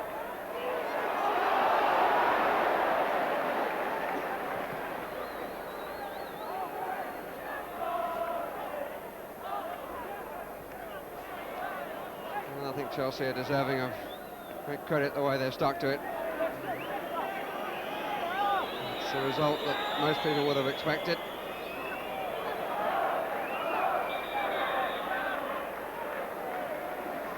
And it would, I think, be rather foolish to start saying that it adds to the crisis, because few would have expected Chelsea to win here, even if they were far higher up the table. Not too many come away from Anfield with 3 points. Now in the last minutes, and here's Ronnie Whelan. And Spackman showed great pace to get goal side of him.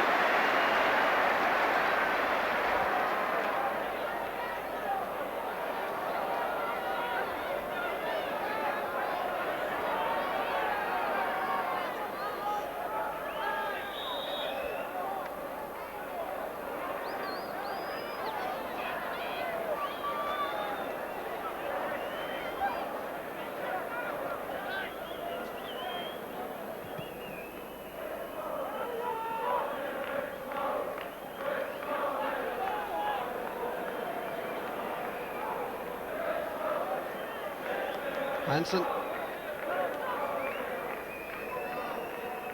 Venison.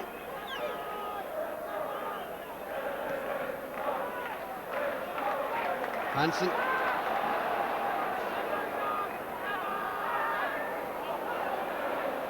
At the hole while Whelan got back to an onside position, and here's Hansen.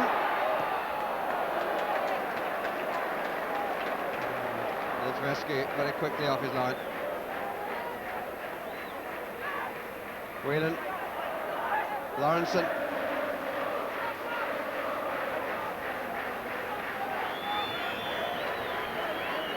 Mr. Hackett has one look at his watch.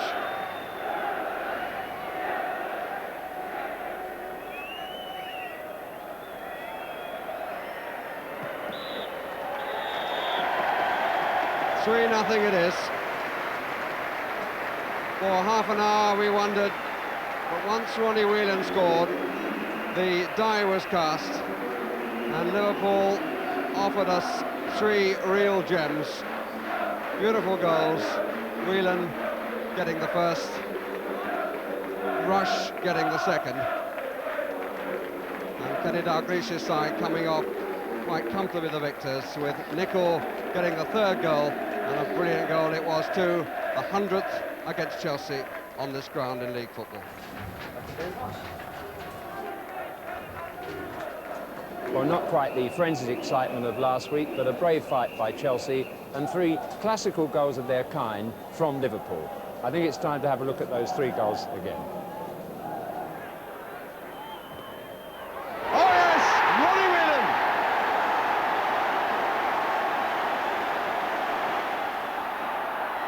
Liverpool attacking the Kop end, which is the way they like to play in the second half. It's Besky in trouble! And the Baron spell ends. Nicol's cross, and you know who scores. Nicol. And still. Rush in the middle, Whelan on the near side as we look. Nicol. Oh, I say, what a classic goal. No argument about that result at the end. Now, you've got the right team this week, Trev, but I mean, you've got the score wrong again. I mean, it won't do. No, they're three great goals. I mean, give credit to Liverpool. Probably Ian Rush's second goal clinched it. From then on, they turned the screw, and really Chelsea battled to the end. But Liverpool very impressive from then on. Which players took your eye? Well, I think generally, I mean, Ian Rush's second goal was superb. We all know what a great player he is. Stevie Nicol did well, didn't he, on the left-hand side? And Ronnie Whelan, when I saw them struggle at Watford last week, they played at the other side to that. But certainly from then on, they really charged forward. And Chelsea, though, I think their disappointment, I'm sure, now sitting in the dressing room. But if they can just transfer the spirit that they had today and then perhaps get some form at Stamford Bridge. When you're in the situation that they are, they've only won one game out of 9 at home, and you've got to pick up points at home. In other words, as a manager, you wouldn't have been disappointed with what the Chelsea team gave today on that pitch, although they lost 3-0. No, I mean, the second half must have seemed an eternity once that second goal went in. But there was a lot of good things. Certainly, what I think possibly as players, you want to be ahead in a game. At the moment, they can't probably remember the last time they were ahead in a match. And once, of course, Liverpool get 2 goals up, then there's no stopping them. And they did obviously have the opportunities to get ahead early on, so there is some creativity there to work on. Yes, and you've got Kerry Dixon and Pat Nevin to come back into the side and help in that area. And I think, you know, they'll definitely be an asset in these Christmas games that are coming up. Let's have a look at the league tables at the moment and see where that puts Liverpool. I would reckon that's in 3rd place, yes, according to my reckoning, and it is.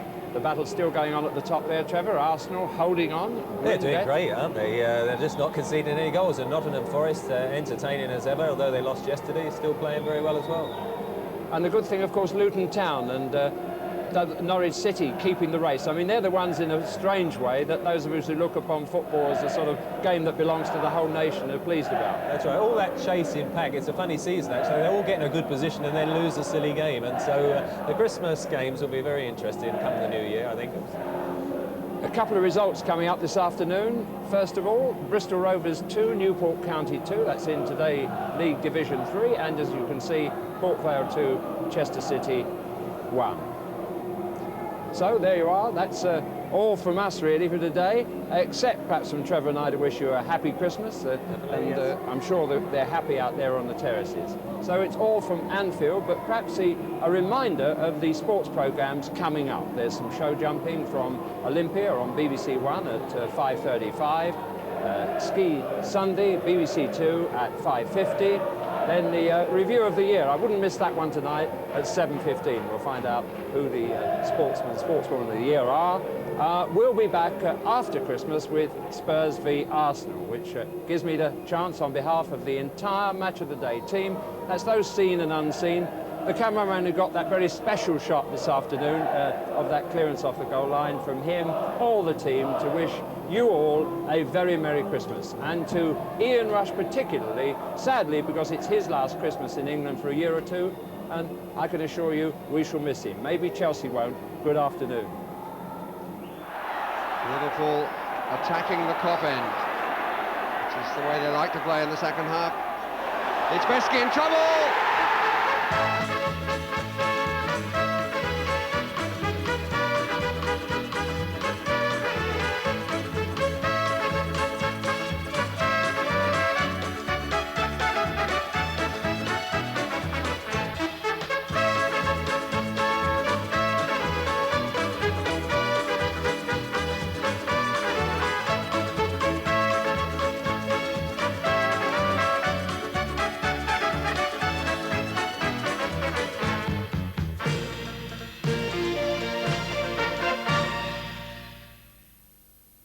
You know, it was a good year.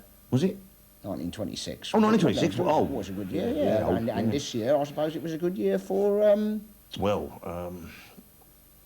golf. Was it a good year for golf? Well, no, a bit in and out, but athletics. Athletics. And 8 golds in the old. 8 golds in Stuttgart. That's right. Yeah, wonderful, isn't it? Watching old Fatima Whitbread putting in a big one. You know what I mean? And she can do that, can't she? Fantastic. And of course, and as ever, old Cram and Ovid and Co.